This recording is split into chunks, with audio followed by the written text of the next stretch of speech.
Dan mereka-mereka yang tidak beribadah kepada Allah, lantas Allah memberikan kenikmatan, bahkan nikmatnya itu lebih sekali nikmat daripada kita umat Nabi Muhammad menurut sudut pandang kita.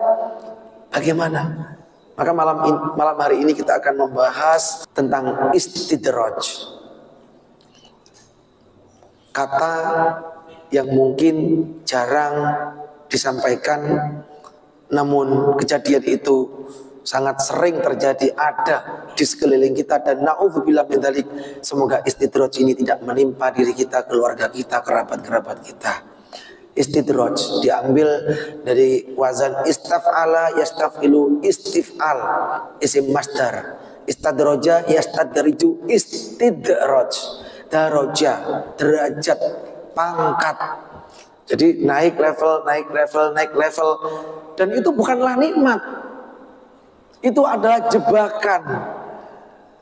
Itu adalah uluran kesenangan yang diberikan oleh Allah Subhanahu wa Ta'ala kepada manusia-manusia yang membangkang kepadanya. Yang heran lagi, mereka itu menganggapnya ini adalah nikmat. Bagaimana nikmat? Sholat tidak pernah. Bagaimana nikmat? Setiap hari ia selalu melukai hati kiri kanannya. Bagaimana nikmat? Ia zalim, namun ia nggak merasa ini nikmat. Maka istidraj ini menyerang seseorang yang lalai kepada Allah. Semakin ia lalai, nikmat-nikmat yang ia terima itu semakin banyak, sehingga ia senang, dan ia semakin bertambah lagi kesenangannya tanpa ia menyadari. Mari kita ambil contoh dari cerita-cerita, karena Al-Quran itu 3/4 daripada isinya adalah kisah-kisah terdahulu, yang mana kita dari ini semua diminta untuk mengambil pelajaran. Apabila dari kisah-kisah yang baik, mari kita jadikan tauladan. Namun sebaliknya, apabila dari kisah-kisah yang buruk, maka janganlah seperti itu. Fir'aun nggak pernah sakit.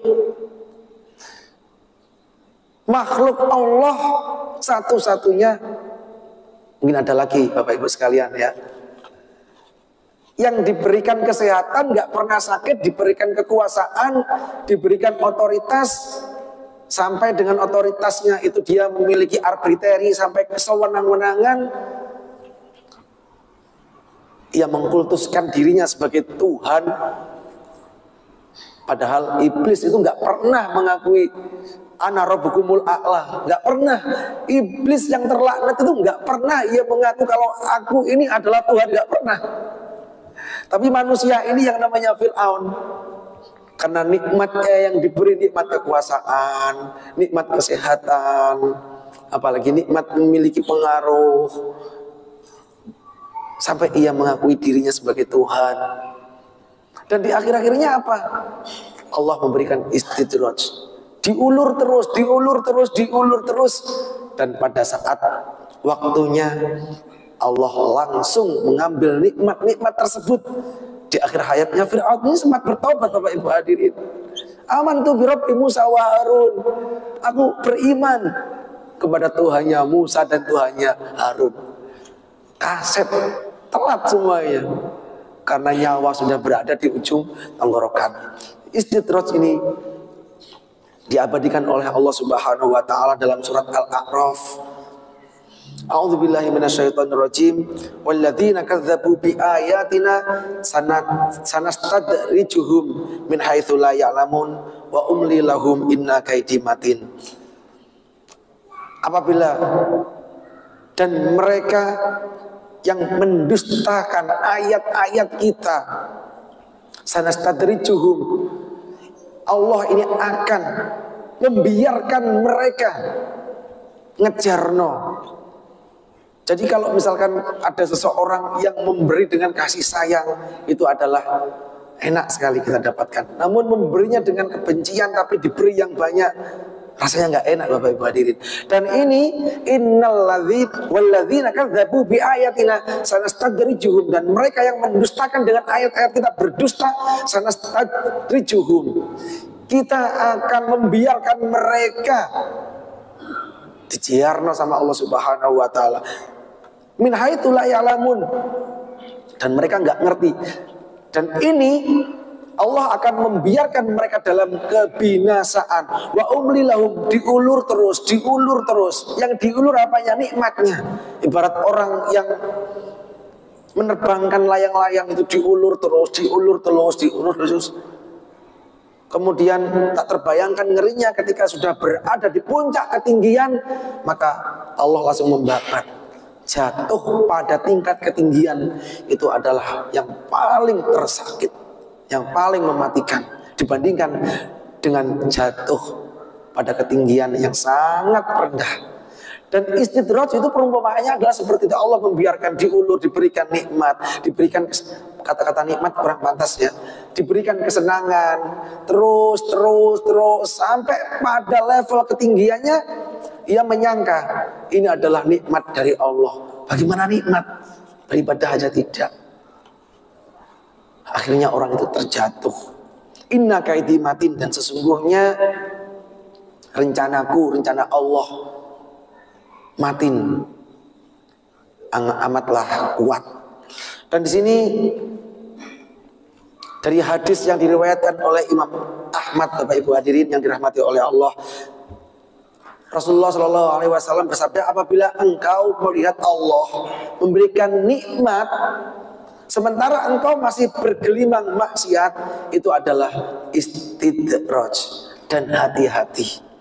Bagaimana untuk orang yang tidak mengimani ataupun tidak beriman kepada Allah, tidak beriman kepada Nabi Muhammad? Apakah kehidupan mereka itu adalah istidraj? Sudah pasti Bapak Ibu hadirin, karena Allah itu memiliki sifat Rahman dan juga Rahim. Rahmannya Allah itu memberikan kasih sayangnya kepada seluruh alam ini tanpa pilih kasih. Yang tidak beriman kepada Allah, Allah juga memberikan makan, Allah juga memberikan kenikmatan, Allah juga memberikan sesuatu yang mereka itu bisa bahagia. Dan juga orang yang beriman namun tidak dengan sifat rahimnya Allah. Sifat rahimnya Allah ini hanya haknya orang yang beriman kepada Allah Subhanahu wa ta'ala. Dan istidraj ini adalah ujian, adalah jebakan bagi orang-orang yang tidak beriman kepada Allah Subhanahu wa ta'ala. Terus bagaimana orang-orang yang beriman Bapak Ibu? Mengakui Allah, mengakui Nabi Muhammad, namun sholat tidak pernah, puasa wajib tidak pernah, zakat tidak ditunaikan. Sekali lagi, setiap hari kerjaannya menyakiti hatinya orang.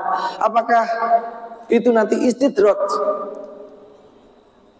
Hidupnya enak, bergelimang harta, sehat, gak pernah sakit, itu juga istidraj. Hati-hati dengan ini Bapak Ibu hadirin yang dirahmati oleh Allah. Kemudian ada juga orang yang sangat sombong. Sombong sekali orang ini. Dengan kesombongannya itu sampai ia melihat semua yang ada di depannya itu rendah. Dengan kesombongannya itu sampai membuat ia lalai kepada Allah Subhanahu wa ta'ala. Ia lupa bahwa innal izza izari, sesungguhnya izza, kebesaran itu adalah merasa besar, itu adalah sarungku, kata Allah. Wa innal kibriya uridai, ini hadis qudsi.